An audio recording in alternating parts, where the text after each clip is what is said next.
Un grand bonjour, chers auditeurs de Télépaès et de Radio Corse Internationale, Ajustement Madinale, de ce jeudi 9 avril. Et tiens, aujourd'hui, on va souhaiter une très très bonne fête à tous les Gautier. Bonjour, salut à tous.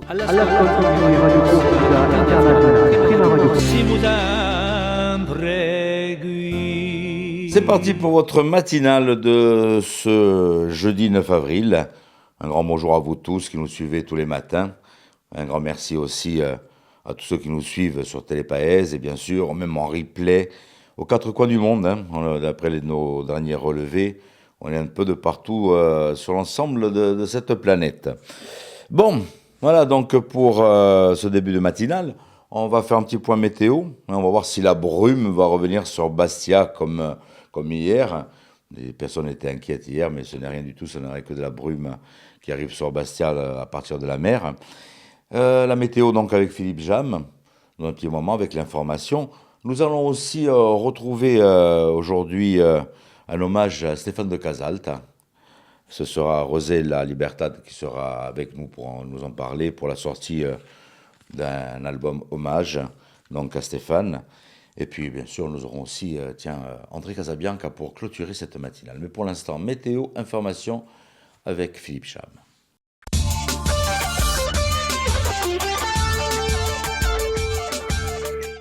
Bonjour Auguste, bonjour à toutes et bonjour à tous. Le temps sera bien ensoleillé aujourd'hui. Toutefois, attention à ces stratus bas qui vont venir de nouveau rôder le long de la côte orientale, du moins sur le nord de l'île. Le vent sera faible à modéré. Quant aux températures maximales, elles seront très hautes pour la saison puisqu'on enregistrera jusqu'à 27 degrés dans le Cortenay, 19 à 21 degrés en bord de mer.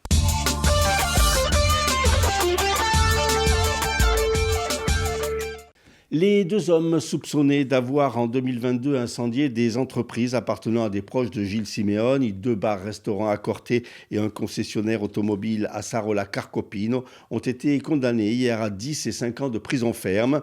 Un mandat d'arrêt a été délivré à l'encontre de l'un d'eux qui s'était éclipsé avant le délibéré. Les ports insulaires toujours bloqués par les pêcheurs. La réunion d'hier entre le préfet Éric Jalon, pêcheurs et bateliers, n'a pas permis d'avancer. Une nouvelle table ronde est prévue aujourd'hui avec les distributeurs de carburant et les pétroliers. Dans ce conflit, les pêcheurs protestent contre la hausse du prix du carburant et réclament l'alignement des prix avec ceux du continent. Ils pointent également le manque d'engagement des pétroliers dans ce dossier. Conséquence de ce blocus, plusieurs centaines de passagers sont toujours bloqués sur notre île. Les navires restant immobilisés à quai, deux paquebots de croisière avec leur bord, près de 8000 touristes ont dû renoncer à accoster à Ajaccio et ont été déroutés sur d'autres ports de la Méditerranée. Le collectif des ordres et organisations consulaires et professionnelles de Corse est monté au créneau hier demandant une solution rapide au conflit. Autre conséquence, le rallye de la Giraia qui doit se disputer ce week-end à Bastia et dans le Cap Corse est lui aussi menacé. La majorité de l'organisation, des équipages ainsi que des voitures sont bloquées sur le continent. La spéciale d'ouverture de demain soir, vendredi, a d'ores et déjà été annulée. Toujours au chapitre social, les parents d'élèves de l'école primaire élémentaire d'Aléria ont bloqué la circulation. Hier, ils protestent contre la suppression d'un poste d'enseignant à la prochaine rentrée. C'est d'ailleurs ce jeudi que la carte scolaire définitive sera présentée. En réponse aux doléances insistantes des députés insulaires, une mission interministérielle sur la vie chère en Corse va être diligentée par le gouvernement. Elle sera pilotée par Michel Castellani, député de la première circonscription de la Haute-Corse. Cette mission devra actualiser le diagnostic, identifier les facteurs des écarts de prix et d'ici 6 mois formuler des propositions. Cette mission comprendra plusieurs députés mais également 2 inspecteurs des finances.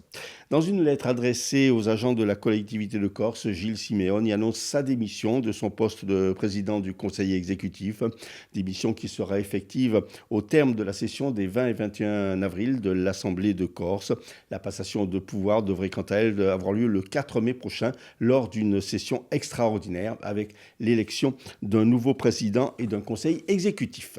Signature hier d'un premier contrat d'obligation réelle environnementale, ORE, visant la protection d'une propriété propriété sur FIG, Harry, cet ORE est un des premiers dispositifs ascendants qui permet à tout propriétaire, simple particulier ou agriculteur, de s'engager sur base du volontariat vers une gestion valeureuse, vertueuse et respectueuse de l'environnement. C'est aussi un moyen de permettre de fixer l'usage de ces terres indépendamment du changement de propriétaire. La commission de discipline de la Ligue de football professionnel a rendu sa décision hier soir concernant les incidents survenus le 13 mars au soir de la défaite du Sporting contre Boulogne à Foriagne. La commission a prononcé un match de suspension ferme du stade Armand Cesari à disputer sur terrain neutre et à huis clos, une sanction qui a d'ailleurs déjà été purgée lors de la rencontre face à Amiens vendredi 3 avril dernier à Rodez. La mesure conservatoire a par ailleurs été levée. Toutefois, la tribune est du stade sera fermée jusqu'à la fin de la saison.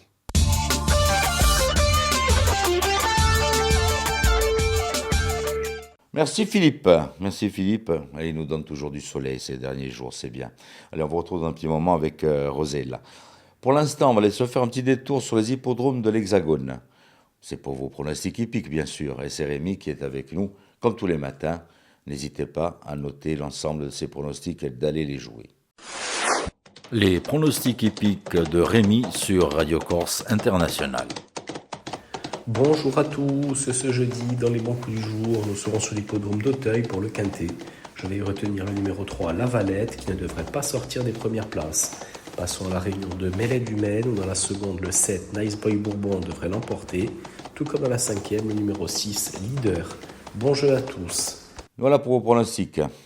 Je vous rappelle que les courses hippiques ont repris aussi au niveau insulaire, au niveau de la Fédération des courses hippiques de Corse. Et on se retrouve bientôt sur l'hippodrome d'Ajaccio-Vignette. Je vous en parlerai en temps voulu. Pour l'instant, on se fait un petit horoscope avec la charmante Paxi.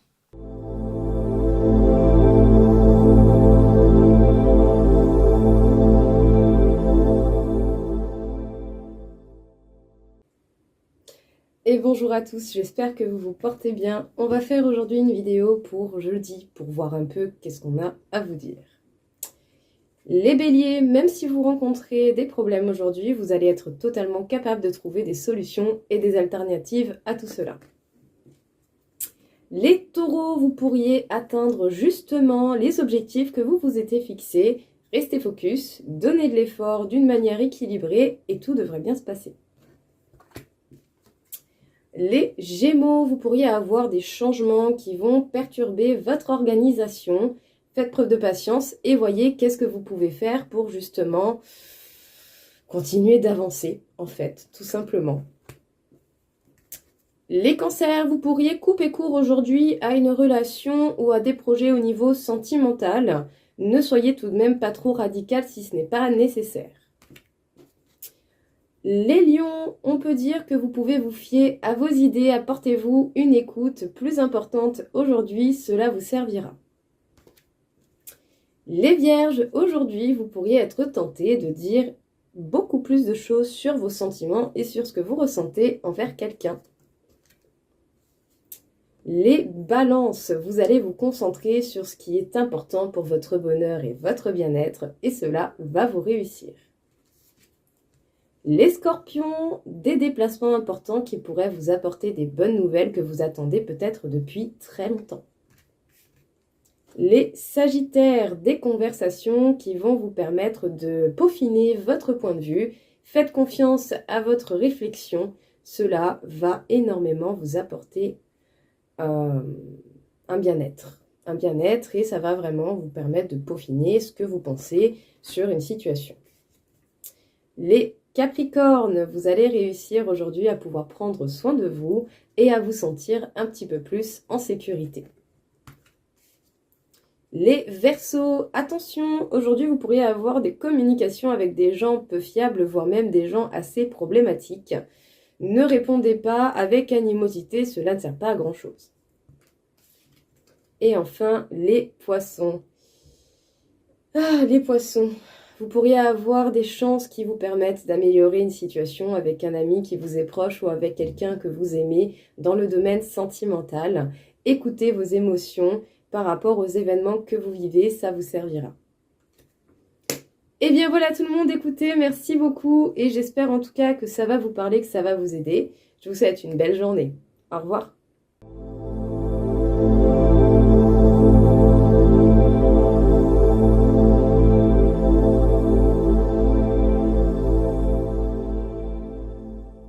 Merci Paxi. Allez, une petite idée de sortie pour cette journée, pour ce jeudi 9. Je vous invite à faire un petit détour du côté du centre culturel L'Albor. Vous allez pouvoir retrouver Miguel Dominici avec un concert vraiment révolutionnaire et inédit. Vous allez voir, c'est une scène circulaire. Vous avez des casques sur vos oreilles, tranquille, il n'y a pas de musique autour. Vous êtes vraiment dans le spectacle. Donc c'est à partir de 20h30. Une seule représentation donc à l'Albor. Profitez-en donc pour réserver vos places directement à l'accueil. Voilà, vous allez voir, c'est une expérience vraiment immersive dans ce spectacle. Alors, n'hésitez pas à y faire un petit détour. Et puis je vous rappelle aussi que les escadrilles flamenques ont débuté depuis hier. Vous allez pouvoir les retrouver donc au centre culturel Una Volta, au centre culturel Garlo Rucchi. Donc n'hésitez pas à ici faire un petit détour pour les amateurs de flamenco. Je vais vous parler il y a un petit moment, donc, en début de cette matinale, de la sortie de Canti Luci di Luna. C'est un album en hommage donc, à Stéphane de Casalta, voilà, avec Rosé La Libertad, sa compagne, qui est avec nous donc, aujourd'hui sur le plateau de Radio Corse International pour nous en parler. Notre invitée aujourd'hui, la chanteuse argentine Rosela Libertà, à l'occasion de la sortie le 15 avril de l'album Canti a Luce di Luna, un album posthume à Stéphane Casalta, disparu trop tôt, le 27 août dernier.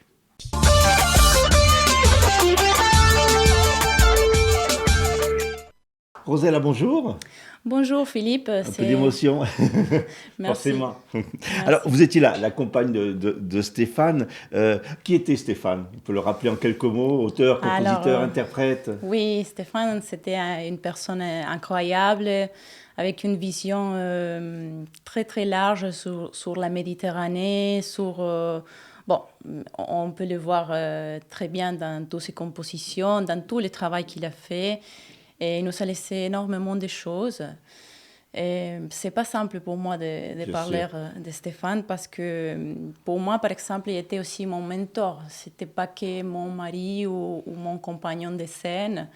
Et donc, j'ai beaucoup appris. C'était une personne rayonnante, pleine d'énergie, pleine de projets toujours. Et avec une profonde connaissance de la Corse, mais aussi avec une ouverture, comme je disais, sur la Méditerranée et sur le monde entier. Oui, c'est vrai qu'il était ouvert à toutes les influences, finalement, oui. que ce soit Méditerranée ou d'autres. Alors, un petit mot sur votre parcours aussi. Sur mon parcours personnel, bon, je suis arrivée en 2021 en Corse, grâce à Stéphane, qui m'a contactée par Internet. On a commencé à imaginer comment on pouvait collaborer à l'époque. On se souvient de la pandémie et tout ça. Oui. Je suis arrivée en pleine pandémie, donc ça n'a pas été simple, mais on avait toute l'énergie justement pour pousser tous les projets qu'on a faits. Et petit à petit, moi, j'ai trouvé ma place aussi pour la musique argentine. Et je pense ici dans l'île et aussi sur le continent. Et j'ai fait pas mal de choses les dernières années et sur le continent français et aussi en Italie. On a beaucoup voyagé avec Stéphane. Et donc, moi, je chante depuis tout petite. Donc, j'ai un parcours que j'ai fait dans mon pays, dans l'Argentine, et un autre parcours qui est initié ici, qui s'est complété, et, comme je disais, avec tous les projets dont j'ai participé. Et quand on parle d'Argentine, on pense tout de suite au tango. Quel était un peu votre répertoire? Mon répertoire, c'est surtout, pas seulement que le tango. Il y a, notre culture, elle est très riche, très vaste. Donc, le répertoire argentin, il passe par la milonga, le chamamé, la samba, différentes chansons, différents rythmes. Que, par exemple, avec Stéphane, on avait intégré lorsqu'on faisait notre spectacle Magic Anima. Donc, on avait intégré un peu mon répertoire et un peu le répertoire corse et de la Méditerranée. Et c'était une chose qui plaisait énormément au public. Donc, c'était une très belle expérience aussi. Et justement, vous avez pu faire découvrir la chanson corse dans votre pays? Alors, un petit peu, il y a des choses qui, évidemment, des compositions de Stéphane que j'ai intégrées dans mon répertoire. Donc, bon, les gens, ils me disent ça, comme c'est beau, comme c'est beau. Parfois, bon, il faut traduire un peu. Il y a toujours la question de la langue, mais moi, particulièrement, puisque j'ai parlé l'italien déjà, etc., pour moi, la langue corse, c'est pas, comment dire... C'est pas une barrière. Non, je la comprends parfaitement. Et parfois, j'essaie de la parler. Je parle pas trop bien, mais bon, je peux la chanter aussi. Donc, c'était tout une découverte aussi pour moi. Hein. Alors, le 15 avril, donc, très prochainement, sera disponible donc, cet album que l'on peut voir, Canti a Lucem di Luna. Un petit mot sur ce projet. Alors, Canti a Lucem di Stéphane. Luna, si, c'est une idée de Stéphane. Et, il avait écouté, il avait entendu la chorale Armonioso Incanto de Perugia. Et depuis un moment, il avait cette idée de mélanger ces chansons, la culture corse, ces chansons en langue corse, et avec ces mélodies, à des voix qui ne sont pas forcément d'ici. Donc, qui viennent complètement d'un autre style, comme c'est le cas de Armonioso Incanto. Et donc, avec Luca Falomi, qui c'est le guitariste qui était aussi l'arrangeur de ce projet, il a fait les arrangements musicaux. Et ils ont travaillé ensemble tout au début pour créer ce projet quand il y a Lucem di Luna, quand il y a des chants à la lumière de la lune. Et qui, comme il décrit un peu, par exemple, Franco Radicchia, c'est le directeur d'Armonioso Incanto, et lui, il dit que c'est un peu des chansons qui oscillent entre l'amour terrestre et l'amour céleste. Et moi, je pense que ça, c'est une définition très, très belle. Et c'est un répertoire essentiellement des compositions de Stéphane. Et il y a 2-3 chansons qui n'appartiennent pas à les compositions d'Esté, mais qui rentrent... C'est une chanson de Claude Nougaro. Oui, aussi, parce que Stéphane était très fan, il était un grand admirateur de Nougaro, on écoutait tout le temps, donc c'est grâce à lui aussi que j'ai connu Nougaro. Et puis cette chanson, elle rentre parfaitement dans le concept de Canti a Lucem di Luna. Donc, vous allez entendre la voix de Stéphane. Et moi, je chante aussi sur certains morceaux. Et après, il y a la chorale, l'Armonioso Incanto, qui est essentiellement des voix féminines. Et il y a quelques garçons qui nous accompagnent, mais essentiellement, c'est des voix féminines. Et aussi, il y a Luca Falomi avec la guitare.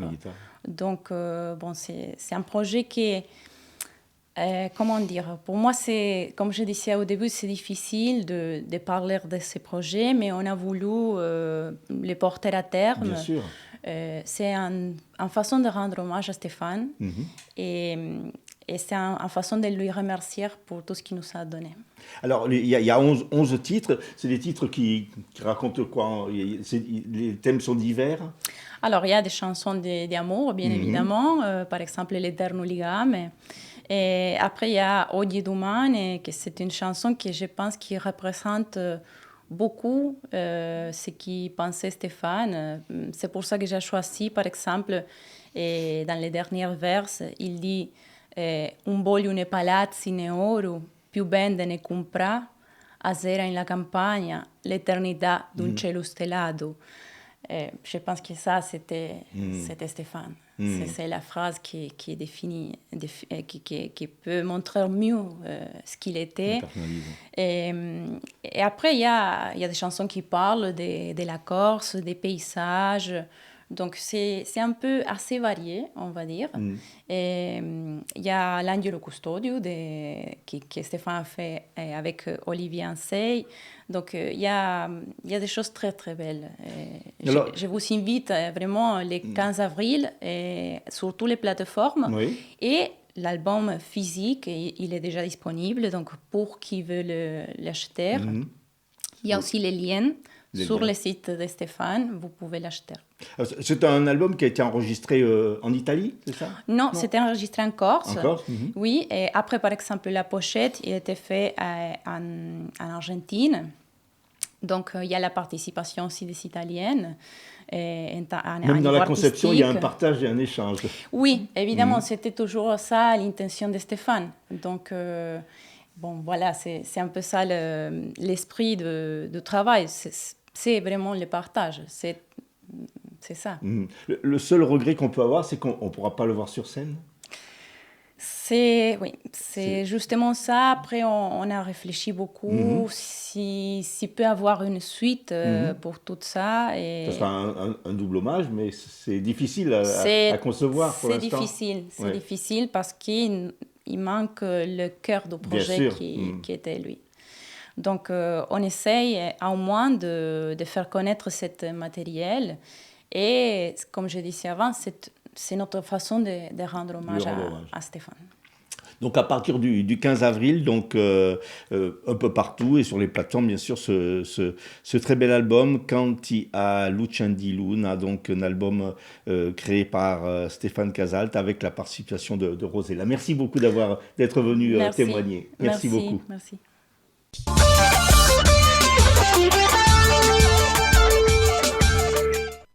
Merci Rosella.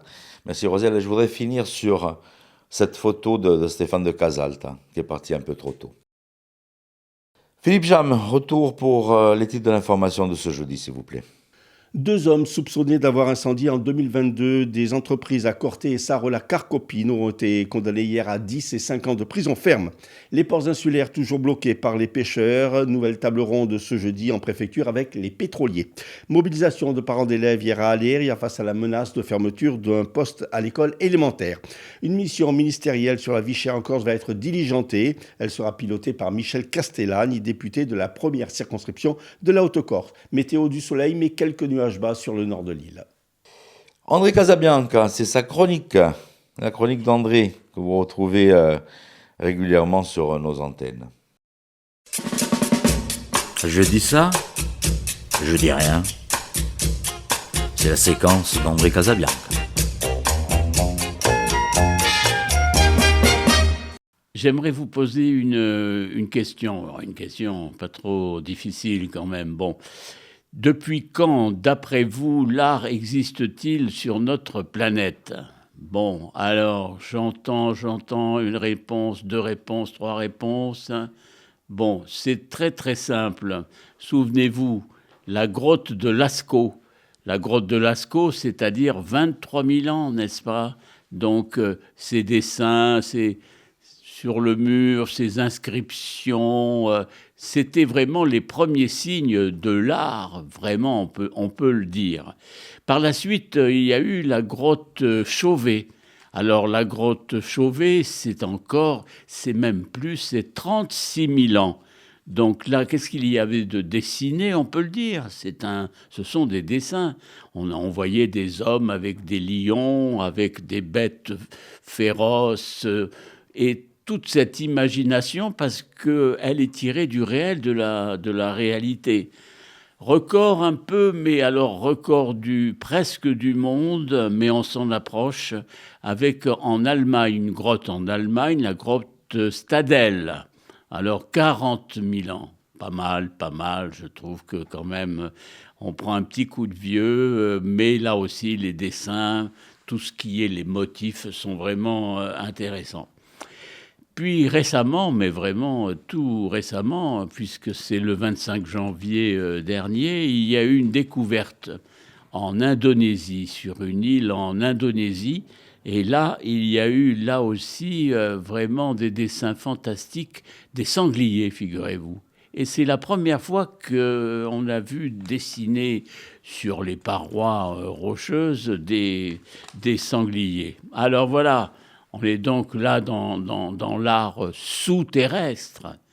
Et maintenant, si on faisait un tour, mais du côté extraterrestre, ça c'est intéressant aussi. Figurez-vous que un des premiers cosmonautes dans les années 65, Leonov. Alors Leonov, lui, il avait carrément avec lui sa boîte de couleurs. Et il a dessiné tout ce qu'il voyait ou tout ce qu'il ressentait. Donc, ça fait partie, là aussi, des documents. Thomas Pesquet aussi, dans les années, je crois 2015, sur l'ISS évidemment, il a produit une œuvre à bord de ce navire de l'espace, voilà. Et il a produit plein de petits dessins, des sortes d'imagination là aussi, bon, et qui sont toujours intéressants. Et toutes ces œuvres, figurez-vous que, parce qu'il y a eu beaucoup de cosmonautes qui ont dessiné, et toutes ces œuvres, elles sont à voir jusqu'au 3 mai à l'espace de l'art concret. C'est dans les Alpes-Maritimes, au château de Mouhan. Voilà, si vous aimez tout ce qui concerne un petit peu l'art extraterrestre, là, vous allez trouver votre bonheur. Au total, figurez-vous, au total, et c'est ça qui est important, il y a eu quand même 130 œuvres qui ont été réalisées en impesanteur. Donc, vraiment, tous ces lieux-là, ce lieu-là, il est ouvert au public, donc vous pouvez aller le voir. Alors maintenant, on est sur Terre quand même, hein, parce que sur Terre, il y a des artistes, et ça, c'est un bonheur pour nous tous. Et il y a eu des grands artistes. On va d'abord mettre Henri Matisse un peu à la tête de l'affiche, n'est-ce pas, avec un titre, Matisse 1941-1954, c'est-à-dire les dernières années, les 10 dernières années ou 11 dernières années de Matisse, et toute sa production, ses gouaches, ses peintures, et tout cet environnement, on peut le dire, fantastique et plein de magie. Donc ça, c'est à voir au Grand Palais à Paris. Il y a également aussi celui que l'on appelait le douanier Rousseau, c'est-à-dire Henri Rousseau. Et là, les dessins sont fantastiques. Vous savez, ce sont des forêts, des personnages tout à fait imaginaires, totalement qui sortent tout à fait d'un univers complètement baroque. C'est le douanier Rousseau. Et puis, donc, tout ça au musée de l'Orangerie. Donc, on peut dire quand même, en parlant d'Auguste Renoir, on terminera là-dessus, de très belles expositions aussi dans Paris d'Auguste Renoir. Cela dit, on peut peut-être commencer par visiter les musées de la Corse. Ça peut être une excellente idée aussi. C'est ce que je vous recommande. Et après, on peut faire le tour du monde. Hein. On peut faire le tour du monde sous la terre et au-dessus, dans les nuages. C'est à vous de voir. Voilà, merci d'avoir passé ce petit moment en notre compagnie. Et je voudrais finir cette matinale pour la partie télé. Des fois, vous regardez les réseaux, on n'a pas la même chose sur les réseaux que sur la diffusion de télé. Parfois, c'est normal parce qu'il y a des droits d'auteur qu'on ne peut pas diffuser sur les réseaux. Mais côté télé, donc, on va retrouver Stéphane Casalta pour une petite chanson pour clôturer cette matinale. Voilà, je vous souhaite de passer un bon jeudi. Je vous embrasse très fort. Tini de volte, ci troviamo domani mattina. Bonjour, salut à tous. All'ascolto di Radio Corsica Internazionale, prima radio.